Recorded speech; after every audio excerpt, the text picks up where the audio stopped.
아니신 분들 많아서 너무 자세하게 설명을 말씀을 드리게 되면 너무 길어질 것 같아서 빨리 하다 보니까 조금 일찍 끝났습니다. 뭐 질문 어떤 거라도 농업 분야에 어떤 분야도 상관없으니까 궁금하신 거 있으면 질문을 해주시면 제가 지금 오늘 발표한 거 이외에도 말씀을 드릴 수가 있으니까 말씀을 해주시면 질문해 주시면 답변을 해드리겠습니다. 제가 질문 하나 해도 될까요? 예예. 회장님. 예, 서 박사님 너무 감사드리고요. 이런 기회 통해서 이제 농업에 대해서 조금 공부할 수 좋은데요. 아까 그 벼 생산 조기 예보 시스템 있잖아요. 예예. 이게 한 1년 전에 한가요? 몇 개월 전에 한가요? 요게 이제 우리가 벼 수확을 보통 이제 10월 중순에 이렇게 하고 있거든요. 예. 그래서 이제 과거에는 이제 9월 15일 날부터 15일부터 그러니까 한 달 전부터 예. 수확 예보를 합니다. 예. 근데 이제 지금 그거를 좀 더 앞당겨 갖고 오차는 조금 커지지만 이제 8월 1일부터 예. 그러니까 그 한 달 정도를 앞당겨서 이제 예보를 하고요. 예. 그래서 이제 그걸 이제 그 이후에 또 기상이 뭐 태풍이 올 수도 있고 고온이 진행될 수도 있지 않습니까? 예. 그러니까 그 기상에 맞게 계속적으로 예보를 하는 거죠. 그래서 최근에는 이제 기상청에서 제공하고 있는 이제 우리 예측 기상들이 있지 않습니까? 예. 그래서 그 예측 기상 등을 결합해서 조금 더 이제 예측을 더 빨리 할 수 있도록 그래갖고 이제 시나리오별로 예측을 할 수 있도록 이렇게 지금 시스템을 꾸리고 있습니다. 제가 이제 듣기로는 미국 같은 데는 이제 농산물 수출을 위해서요. 예예. 기상 정보 예측을 굉장히 잘 활용한다고 하더라고요. 예, 그래 그렇습니다. 뭐 1년, 2년 전에 이제 뭐 동북아시아에 저기 가뭄이 올 것 같다. 한다면 그걸 전략적으로 잘 활용한다고 하는데 저희도 이제 이 벼뿐만 아니고 이것도 좀 조기 예보 시스템 좀 1년 좀 앞당긴다든지요. 기상 예보, 정단기 예보 이런 걸 연계해서요. 물론 뭐 정확성은 좀 떨어지지만 좀 도입하면 자꾸 하다 보면 이제 정확성도 더 올라가고 연구가 많이 되지 않을까 그런 생각이 드는데요. 예, 안 그래도 지금 좋은 말씀이십니다. 왜냐하면 지금 이제 기상청에서 이제 장기 예보 1년이란 6개월 예보를 하는 거를 가지고 저희가 이제 좀 그런 부분들을 좀 추세라도 이제 좀 우리가 이렇게 만들자고 지금 얘기들은 지금 논의들은 되고 있는데 이게 지금 이제 그 농업인들이라든지 이제 그 정책 위반자들한테 저희들이 이제는 자료를 제공해서 서비스를 하는 건데요. 근데 그 부분들에서 이제 상당히 조금 우리나라는 이제 수출이라든지 막 이런 부분들이 아직 활성화가 안 돼 있어서 시스템화가 안 돼 있어서 그런 부분들의 요구는 아직 그 현장에서는 그렇게 많지는 않습니다. 많지는 않아도 그래도 저희가 이제 그런 가치를 창출해서 지금 이제 앞으로 그런 부분들도 좀 그 기상청하고 연계를 해서 지금 준비를 하고 있고요. 하고 있습니다. 예. 예, 이제 제가 예전 기상청에 뭘 좀 부탁을 드렸냐면 수산업 관련돼서요. 김 예. 관련된 기상 예보, 또 뭐 미역 관련된 기상 예보 이렇게 한번 요청을 드렸더니 기상청이 굉장히 부담스러워 하더라고요. 왜냐하면 이게 예보가 안 맞으면 이제 다 책임을 가지시잖아요. 그래서 예. 농산물 쪽에서도요. 이렇게 좀 예. 각 품목별로 아니면 어떤 그룹화해서요. 예를 들면 뭐 아까 밀보리에 관련된 그 기상 예보요. 1, 2년 전에 예보를 한다든지 뭐 쌀 농사 아니면 밭작물 이런 식으로 그룹화해서요. 기상청에서 예보를 해준다고 한다면 훨씬 더 농업 생산 이쪽이 더 관리가 더 잘 되지 않겠나 하는 생각이 드는데요. 예. 그런 연구들 혹시 진행하시는지요? 그 의견의 부분들에 상당히 이제 저는 동의를 하지만 이제 굉장히 문제가 있어요. 어떤 문제가 있냐면 아까도 제가 말씀드렸죠. 우리나라는 이 기상재해가 하여튼 오만 기상재해들이 곳곳에서 터지거든요. 그러다 보면 이제 기상청 같은 경우는 재해에 대한 그런 예측은 아직 안 되지 않습니까?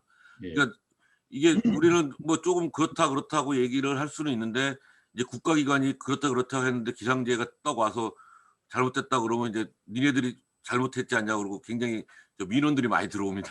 그래서 굉장히 그 어려운 부분이 있어요. 왜냐하면 돌발적인 기상 그 재해들이나 병해충들이 많이 요즘 특히 돌발 병해충도 많이 발생하고 해갖고 저희들이 지금 뭐 그거 대응하는 부분들도 지금 저희 인력 풀이 지금 많지가 않아갖고 상당히 그 1년 차를 정확하게 예측하는 부분들이 상당히 아직까지는 좀 어려운 부분들이 있습니다. 그래서 계속 지금 그런 부분들도 가능하면 기간을 늘려서 그 하려고는 지금 저희들이 노력은 지금 하고 있고 그 앞으로도 계속 할 예정입니다.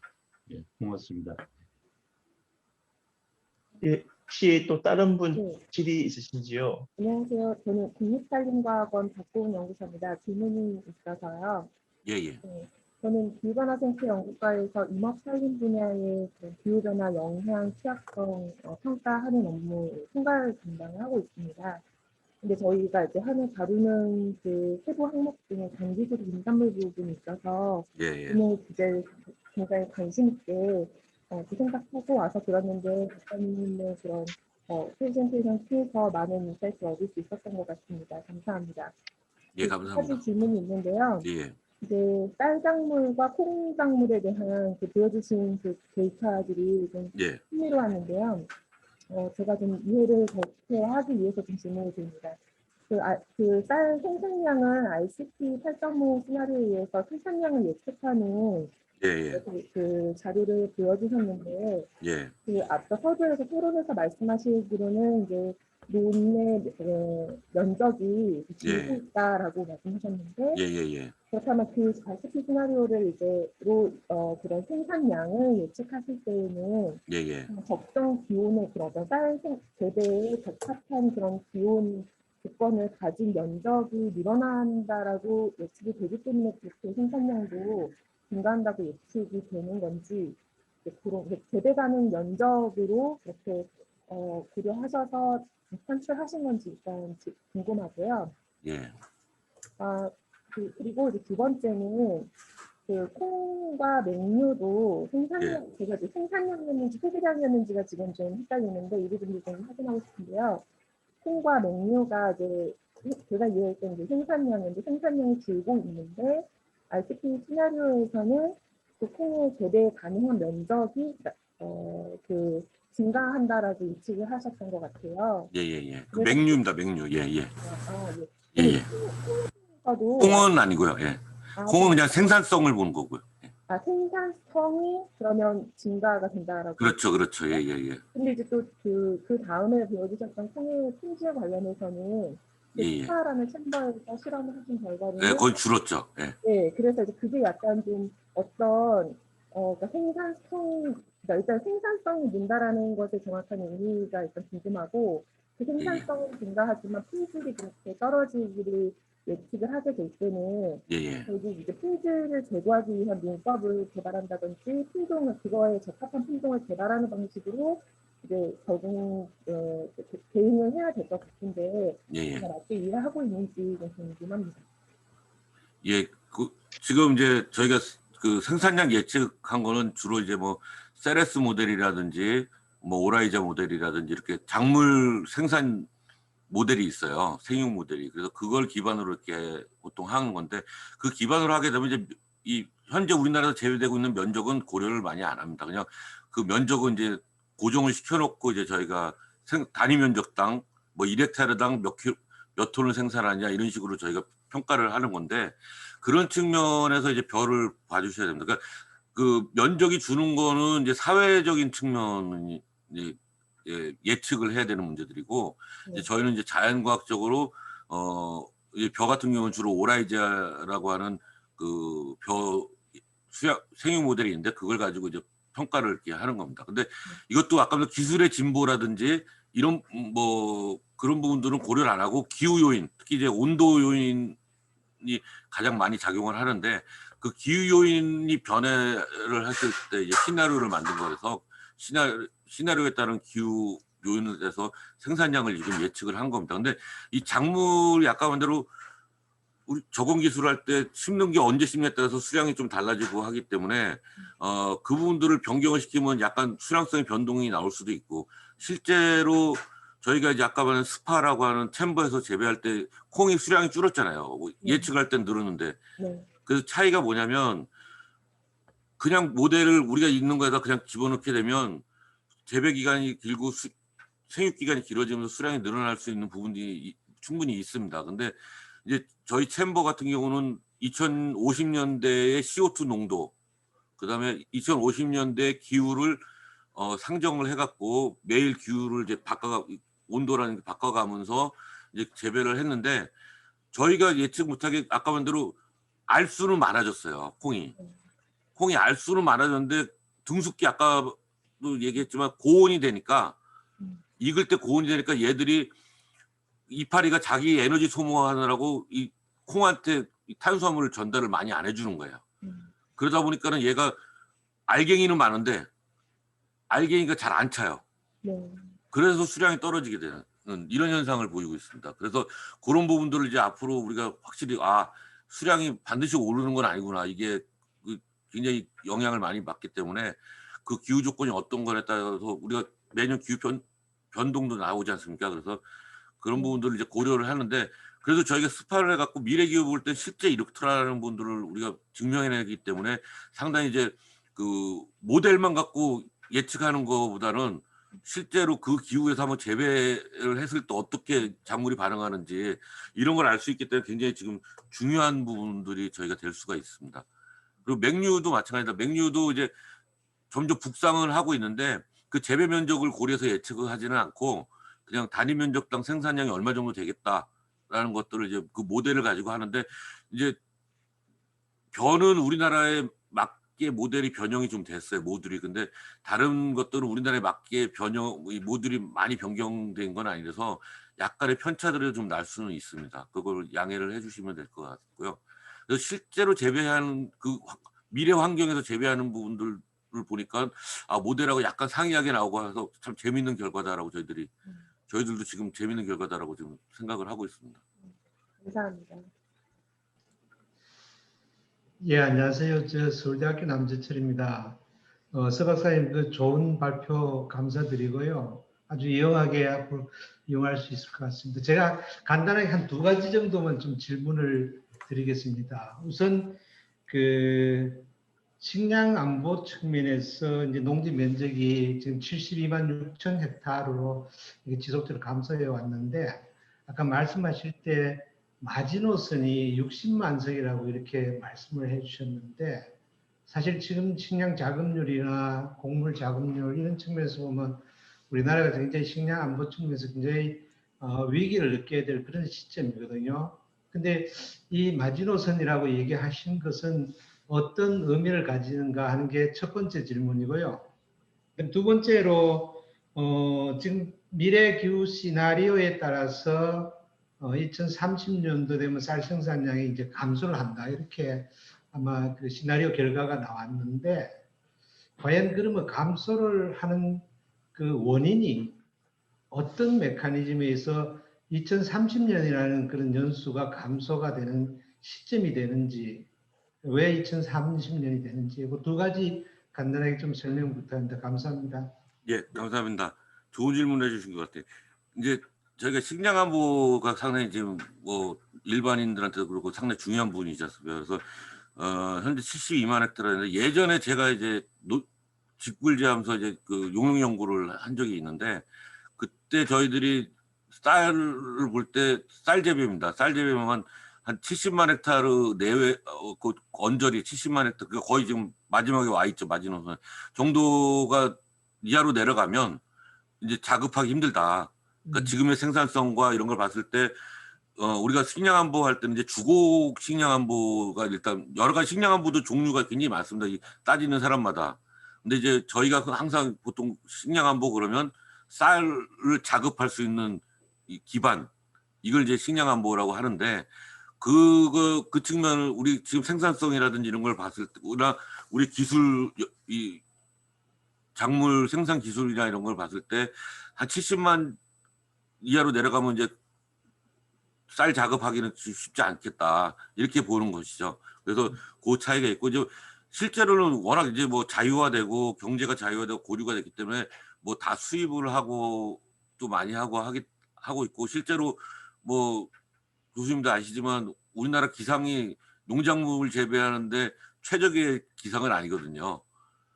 아까 먼저 재해도 많고 하기 때문에 그렇지만은 그래도 우리가 기술로 극복을 해서 최대한 어떤 그 긴박한 뭐 전쟁이라든지 대기근이라든지 뭐 이런 사태가 나서도 우리가 그 주곡은 어느 정도 자급할 수 있는 그런 수준을 볼 때는 지금 거의 마지노선에 와 있다 이렇게 보는 거고요. 두 번째는 쌀이 이제 30년대가 되면 이제 상당히 이제 우리 시나리오 RCP 시나리오를 보면 상당히 이제 고온화가 많이 되는데 아까도 말씀드렸듯이 이제 가을 겨울에가 이제 고온이 많이 와요. 그 온도 증가가 여름에 온도 증가도 물론 하지만 이 제일 중요한 게 쌀 같은 경우는 초기에 이제 분월하고 이렇게 자기가 얼마큼 클 수 있는 만큼 분월이라는 걸 해서 이제 덩치를 키우거든요. 그때도 중요하지만 마지막으로 더 중요한 부분들은 쌀이 익을 때 온도하고 일조가 굉장히 중요합니다. 근데 쌀이 아까도 이렇게 보여드렸지만 익을 때 온도가 굉장히 중요한데 2030년대가 되면 21도에서 한 22도 정도 평균 기온이 맞춰져야 되는데 다 그 이상이 올라간다는 거죠. 그렇게 되면은 쌀로 광합성을 한 탄수화물이 쌀로 가야 되는데 잎에서 자기들이 호흡하기 바빠서 이삭으로 안 가요, 쌀로. 그러면서 이제 품질이라든지 수량이 떨어지는 거거든요. 그게 별은 굉장히 그 공식화가 돼 있고 잘 알려져 있는 얘기입니다. 그래서 2030년부터 그냥 그대로 우리가 현재 재배 방법을 그대로 한다는 거 봤을 때 기술이라든지 봤을 때 그렇게 하게 되면 2030년대부터는 완전한 기상 요인에 의해서 이 수량이 다운된다는 거죠. 이제 물론 네, 이게 기술 잘하셨습니다. 예예. 예, 감사합니다.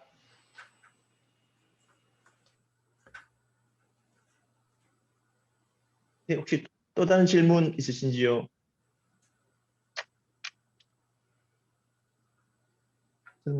저도 질문 하나 좀 드리겠습니다. 예예. 아까 말씀하신 대로 기후변화에 대한 이제 많은 정보를 생산하고 기술도 개발해 주시는데 궁금한 게 이제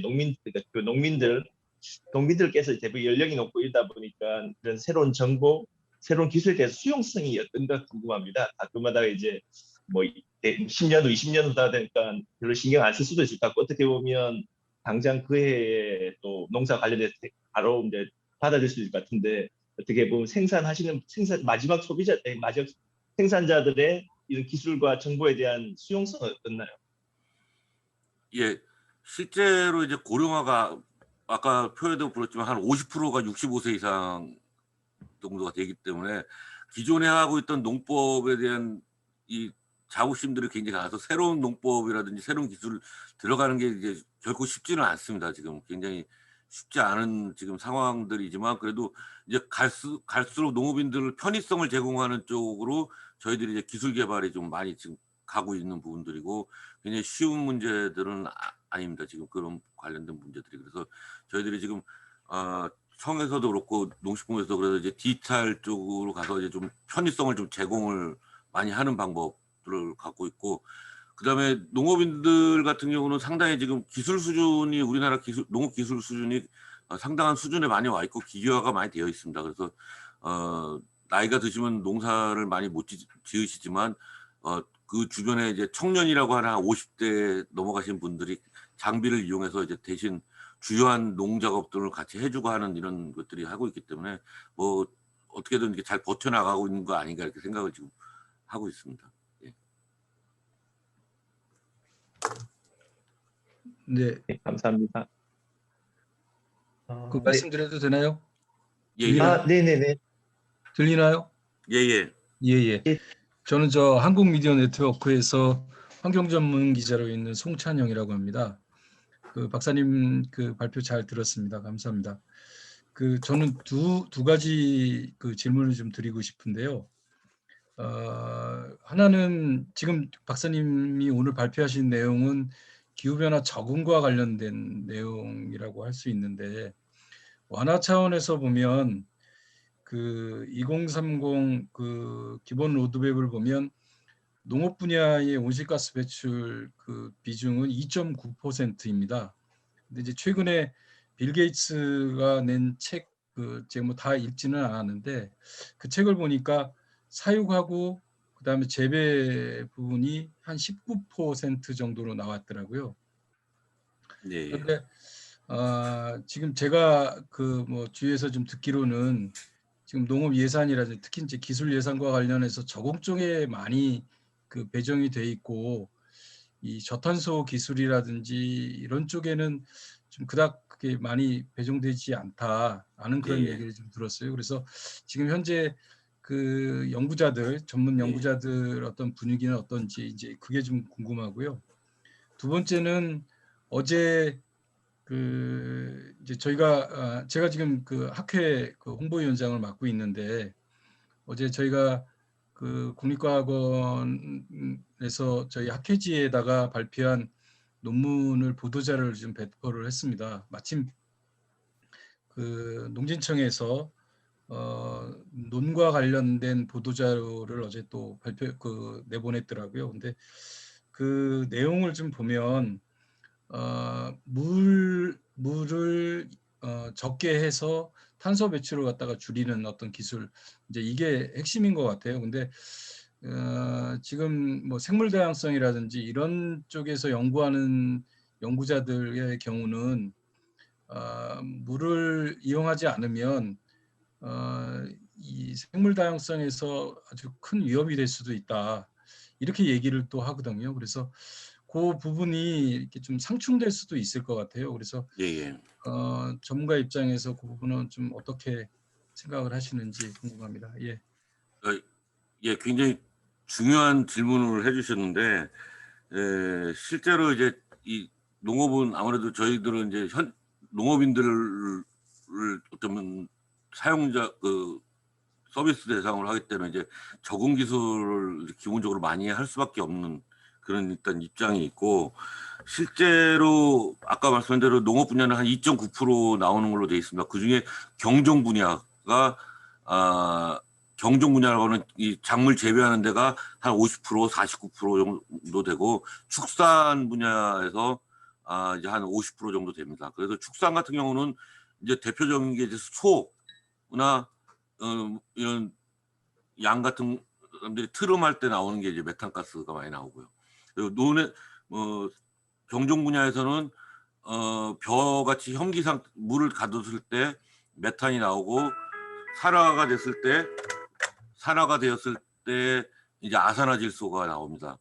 많이 나오고 있습니다. 근데 그래서 그런 부분들이 있어서 아무래도 배출 부분 관련된 부분들은 지금 측정하는 부분들이 쉽지 않기 때문에, 과거에는 이제 각 도에 있는 연구소에서도 많이 했는데 지금은 많이 줄어든 상태입니다. 그 연구소 부분들에서 너무 정책적인 얘기만 한다고 그래갖고 별로 위에 계신 분들이 좋아하지 않아서, 그래서 많이 줄어드는 분위기고, 지금 그 배출 부분들 같은 경우도 저희가 옛날에 한번 계산을 해보면 이제 외국에서는 지금 메탄하고 아산화질소에 지금 자꾸 포커싱을 맞추고 있어요.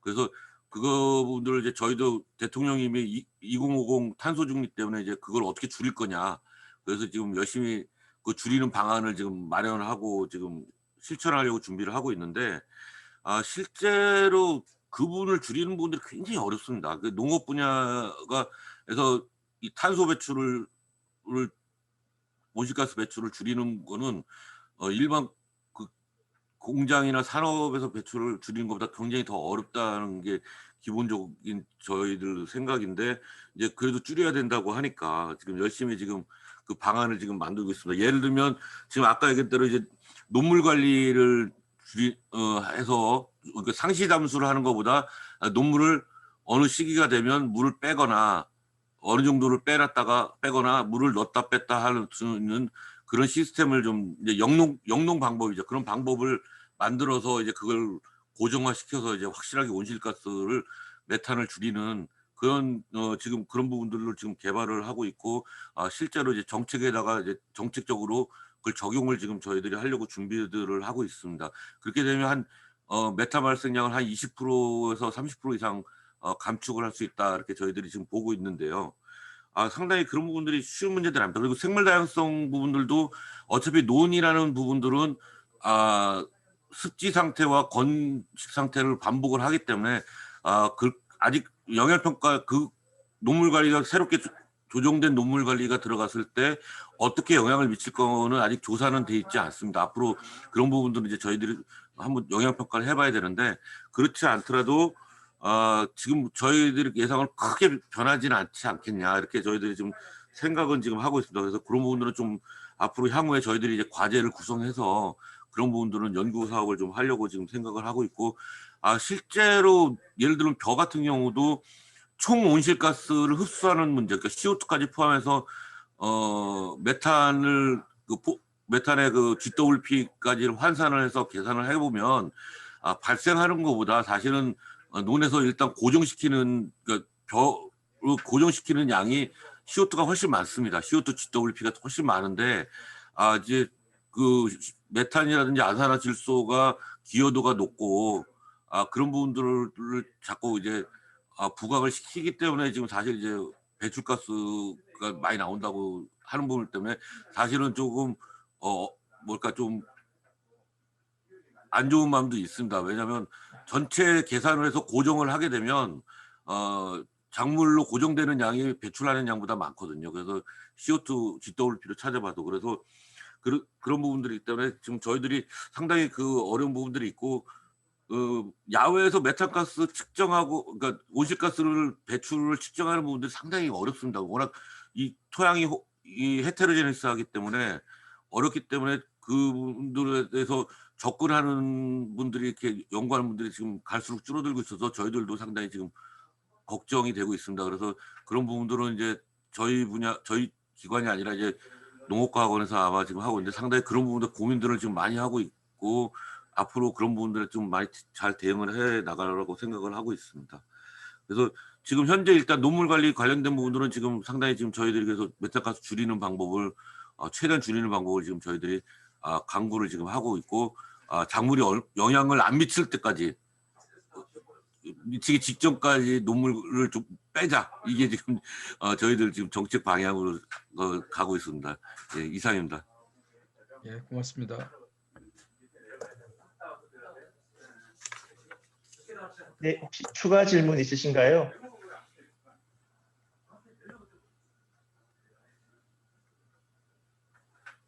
네, 추가 질문이 없으신 것 같습니다.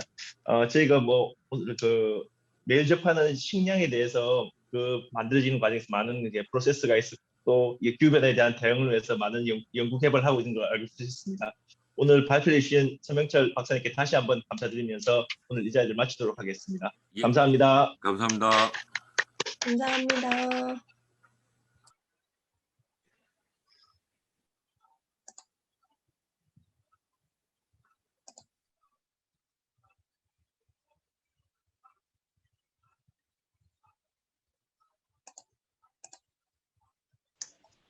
하이사님 수고하셨습니다.